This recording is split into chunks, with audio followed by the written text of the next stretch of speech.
আজকে আল্লাহর অশেষ রহমতে আমরা একটা মুক্ত পরিবেশে কথা বলতে পারছি। তখন কিন্তু আমরা মুক্ত পরিবেশে কথা বলার কোনো সুযোগ ছিল না। আমরা কিন্তু ঘরে থাকতে পারতাম না। আমাদের হাজার হাজার ছেলে তারা বাড়ি ছাড়া হয়েছিল, ঘর ছাড়া হয়েছিল।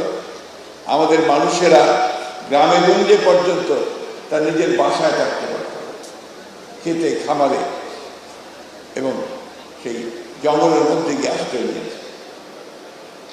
এই সংগ্রামে যেমন আজকে এখানে আহতরা আছেন, আমি জানি কয়েক হাজার আহত আছেন, ঠিক তেমনিভাবে আজকে আমাদের গ্রামে গঞ্জে প্রায় ৬০ লক্ষ মানুষের বিরুদ্ধে মিথ্যে মামলা দেওয়া আছে। আমাদের প্রায় ৭০০-র মতো বেশি নেতা কর্মী সহ গুম হয়ে গেছে। আমাদের যদি পানি লাগে নিহত হয়েছে প্রায় ২০,০০০-এর উপরে সব মিলিয়ে। এই যে একটা আত্মত্যাগ, যুদ্ধ, সংগ্রাম, লড়াই, এর মধ্য দিয়ে কিন্তু আমরা এই জায়গায় আজকে এসে পৌঁছেছি। ৫ মাস পরে অনেকেই জিজ্ঞাসা করছে যে আমাদের অর্জন কি? অর্জন হচ্ছে আজকে আমরা এখানে দাঁড়িয়ে নিঃসংকোচে কোনো নির্ভয়ে আমরা কথা বলতে পারছি, এটাই আমাদের একটা বড় বিজয়। এখানে একটা ভূমিকা আছে বড়, এবং আজকে আমি তাদের যে কাউন্সিল হয়েছে সেই কাউন্সিলে যারা নতুনভাবে নির্বাচিত হয়েছেন, আমাদের মুজিবুর রহমান মঞ্জু সাহেব এবং ব্যারিস্টার ফুয়াদ সাধারণ সম্পাদক হিসেবে আমি তাদেরকে আন্তরিক অভিনন্দন, শুভেচ্ছা জানাচ্ছি আমার দল বাংলাদেশ জাতীয়তাবাদী দলের পক্ষ থেকে, আমার নেত্রী দেশনেত্রী বেগম খালেদার পক্ষ থেকে, আমার নেতা জনাব ভারপ্রাপ্ত চেয়ারম্যান তারেক রহমানের পক্ষ থেকে। ফ্যাসিস্টের বিরুদ্ধে গণতান্ত্রিক সংগ্রাম খুব কমই সফল হয়। আমরা এই সশস্ত্র ফ্যাসিস্ট বাহিনীর বিরুদ্ধে, হাসিনার বিরুদ্ধে, তার সব বাহিনীর বিরুদ্ধে আমাদের ছেলেরা তাদের যে তুত্তাল আন্দোলন, সে আন্দোলনে এটা আমাদেরকে সেই সাফল্য এনে দিয়েছে।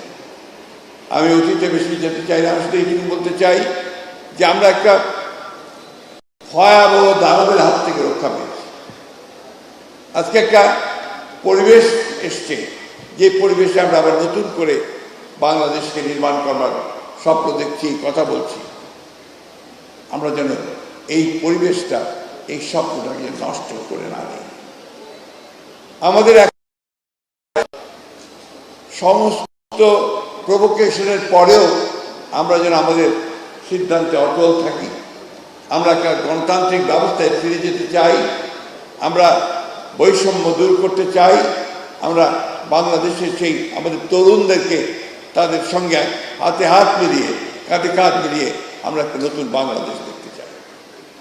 এখানে আমাদের কোনো বিভেদ নেই, কিন্তু দুর্ভাগ্যক্রমে আমাদের দেশের কিছু মানুষ তারা আজকে বিভিন্নভাবে এই ঐক্যে তারা কিছু ফাটল ধরানোর চেষ্টা করছে।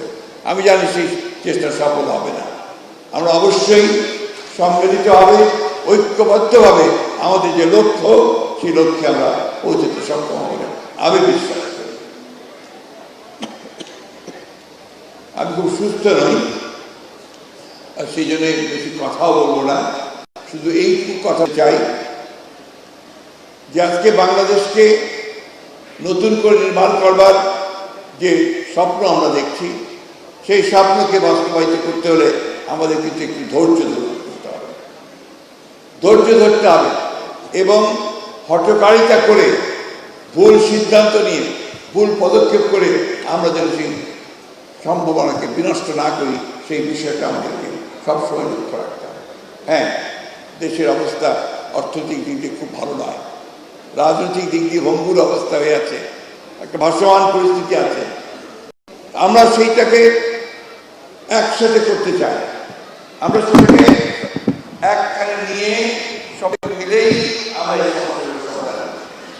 সবাই মিলে একসাথে হয়ে যদি আমরা সেই দাওয়াতকে সরাতে পেরেছি, তাহলে আমরা কেন পারব না আমাদের নতুন রাষ্ট্র আগেই বলেছি, আবার বলছি যে আমাদের সংস্কার চাই। কিছু কিছু মানুষ আছেন যারা একটু ভুল বোঝানোর চেষ্টা করেন যে আমরা সংস্কার আগে নির্বাচন চাই না, নির্বাচনের অস্ত্রে বিষয়টা সেটা না, এটা বুঝতে হবে। আমরা যেটা বলছি যে নির্বাচনটা কেন দিতে চাই, এই কারণে দিতে চাই যে নির্বাচনটা হলে আমাদের শক্তি, সেই শক্তি আরো বাড়বে, সরকার তাদের পার্লামেন্ট থাকবে অনেক, আর যে সংকট সৃষ্টি হয়েছে সেই সংকট আমাদের কথা বলেছি যে আমরা নির্বাচনের পরে আমাদের দল থেকে আমরা যে আমরা একটা জাতীয় সরকার করতে চাই, সবাই মিলে রাষ্ট্রীয় সমস্যার সমাধান করা আমাদের যারা নানা দলে আছেন, যারা রাজনৈতিক দলগুলো আছেন, তারা অবশ্যই এটা ভাববে, চিন্তা করবেন এবং সেই হিসেবে তারা তাদের যে মতামত সেই মতামত আমি বিশ্বাস করি। তত্ত্বাবধায়ক সরকার বলছি না, আমরা বলছি ইন্টারিম গভর্নমেন্ট, সেই ইন্টারিম গভর্নমেন্ট তারা তাদেরকে আমরা সমর্থন দিয়েছি, সমর্থন দিয়ে যাচ্ছি এবং এই সমর্থন দিয়ে তাদের পক্ষে সম্ভব আমরা একটা পথ খুঁজে পাবো, যে পথে আমার বাংলাদেশ পার্টি এবি পার্টি তরুণদের আমি ব্যক্তিগতভাবে খুবই আশাবাদী যে দলের মধ্যে যে সমস্ত তরুণেরা এসেছেন, যারা দল করছেন, দলকে সামনে এগিয়ে যাচ্ছেন, তারা অবশ্যই সফল হবেন। বাংলাদেশে এবি পার্টি একটা অত্যন্ত গুরুত্বপূর্ণ রাজনৈতিক ভূমিকা রাখতে সক্ষম হবে আমি বিশ্বাস করি। আমি আবারও সব শেষে আপনাদেরকে আহ্বান জানাবো যে আসুন আমরা সবাই ঐক্যবদ্ধ থেকে আমাদের যে স্বপ্ন সেই স্বপ্নকে আমরা